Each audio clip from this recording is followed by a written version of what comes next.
Physics chapter 18 question number 13 and 14. For any future mission to Mars, it would be desirable to set up a system of 3 or 4 geostationary or martostationary satellites, that is around Mars, satellites around Mars, to allow communication between the planet and Earth. Calculate the radius of a suitable orbit around Mars. Mars has a mass of 6.4 into 10 to the power 23 kilograms and a rotational period of 24.6 hours. So what is the equation that we need to use? R cube equals GMT squared upon 4 pi squared, right? So that is the equation we need to use. R cube equals this equation. R cube equals GMT squared upon 4 pi squared. So let's use that and find the answer for question number 13. R cube equals GMT squared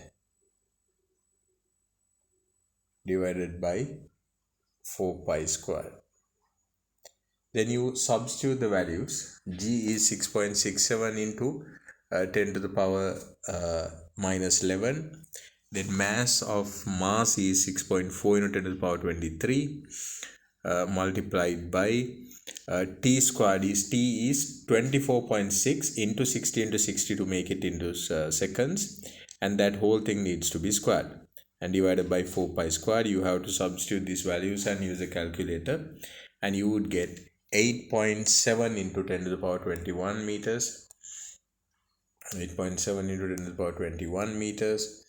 You convert this meter cube, you take the cube root of this and you will get 20,600 kilometers. 20,600 kilometers is the answer. I'm sure you have got the answer already.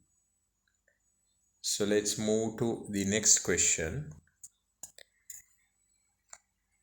Although some international telephone signals are sent via satellite in geostationary orbits, most are sent along cables on the Earth's surface.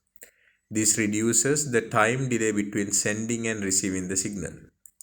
Estimate this time delay for communication via a satellite and explain why it is less significant when cables are used. You will need the following. Radius of geostationary orbit 42,300 kilometers. Radius of Earth is 6,400 kilometers. Speed of electromagnetic waves in free space C equals 3 into 10 to the power 8 meters per second. So now, for example, to send a signal to the satellite and to get it, get it back to us, what we need to do is we have to find out now the radius of the geostationary orbit is 42,300 kilometers. So we have to actually reduce the, we have to deduct the radius of the Earth from this, right? So 42,300 minus 6,400, that has to be multiplied by 1,000 to, let me do it and show. To find out how much of a distance it goes, first of all we have to subtract 42,300 minus 6,400.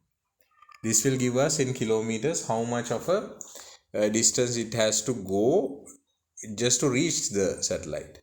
Then we have to multiply this by 2 and also by 1,000 to make it into meters. The reason why we multiply by 2 is because it has to go and come back, right? So that would be 7.18 into 10 to the power 7 meters.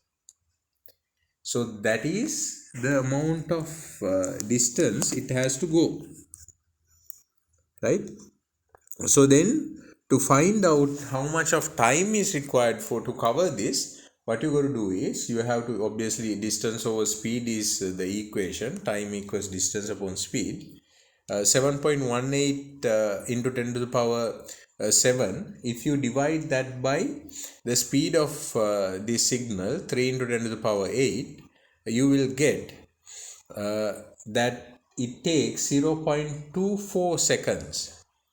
0.24 seconds is the uh, time it takes for it to go to the satellite and come back, right? But uh, signals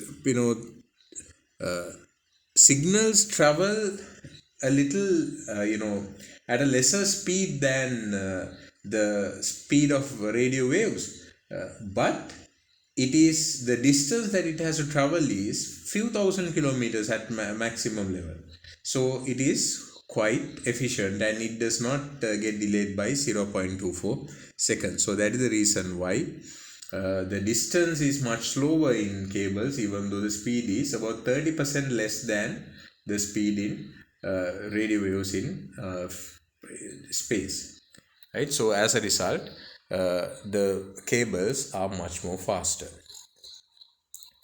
I hope you understood, and that is the end of chapter 18. Please move to end of chapter questions, do all of them, and then we will discuss them in our next videos.